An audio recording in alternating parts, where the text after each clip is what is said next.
Seri Semangat Guru 2, Refleksi dan Perayaan Belajar. Perkenalkan, saya Ita Purnamasari, saya guru di SMK Negeri Sukoharjo, Kabupaten Trinsei, Provinsi Lampung.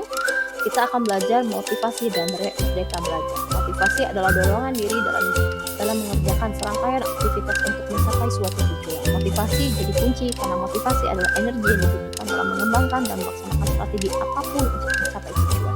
Guru yang termotivasi akan membuat merdeka belajar dan tangguh terhadap kesulitan. Maka definisi dan aspek prinsip mengapa perlu saya mengerjakan sehingga proses penerapan tujuan tersebut akan memberikan umpan balik dan bagaimana menumbuhkan banyak cara untuk menumbuhkan motivasi baik untuk murid maupun berpikir kritis dan menyelesaikan masalah. Berpikir kritis adalah keterampilan mengambil keputusan dan keyakinan terhadap keputusan tersebut. Yang disebut keputusan adalah menerima, menolak, atau menunda.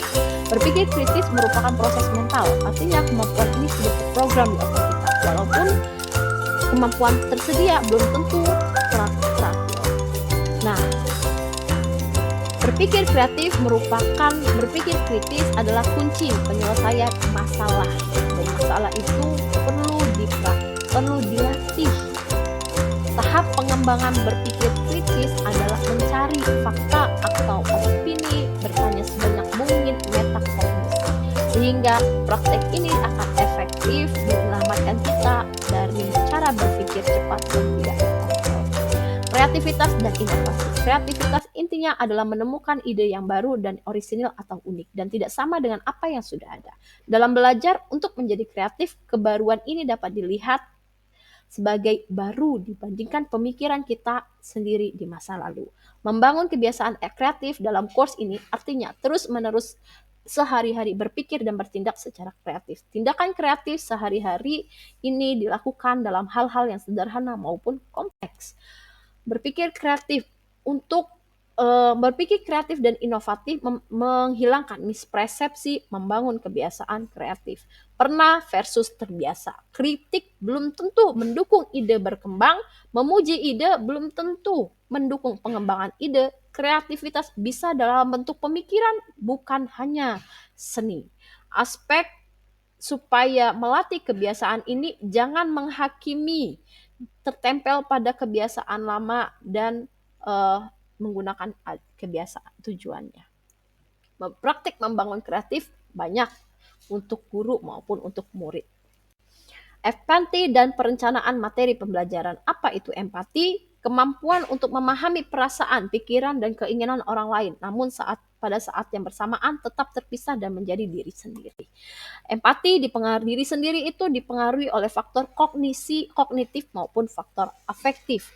Bagaimana mengasahnya? Empati banyak, ada kontak mata, terus bermain peran, ada respon sesuai, dan lain sebagainya. Nah, empati dapat dilakukan dengan menerima orang lain, melihat sudut pandang orang lain, menentukan sikap, dan memperkuat relasi guru dan murid. Sehingga mengapa praktik ini efektif? Dengan cara melatih suasana emosi, melihat kebutuhan siswa, dan lain sebagainya. Pembinaan dan komunikasi. Coaching dan communication, dua istilah yang sangat lekat dalam kecakapan interpersonal atau kemampuan membangun hubungan antar manusia. Keduanya merupakan kemampuan non-teknis yang sangat dianjurkan untuk dipelajari agar dapat memaksimalkan kualitas pengajaran serta mampu menggali potensi diri siswa. Definisi kunci keberhasilan coaching adalah ground. 4 proses coaching yaitu ground. Yang kedua, coaching position dan komunikasi efektif. Institusi pendidikan memberikan coaching kepada guru memberikan coaching kepada murid. Apa yang membuat coaching semakin terstruktur dan efektif? Berlatih dengan rekan sejawat, asah konsentrasi untuk menangkap garis besar secara rinci, buat catatan coaching yang rapi, lakukan dengan intensitas dan niat yang baik, asah empati untuk membangun keakraban. Sekian dan terima kasih.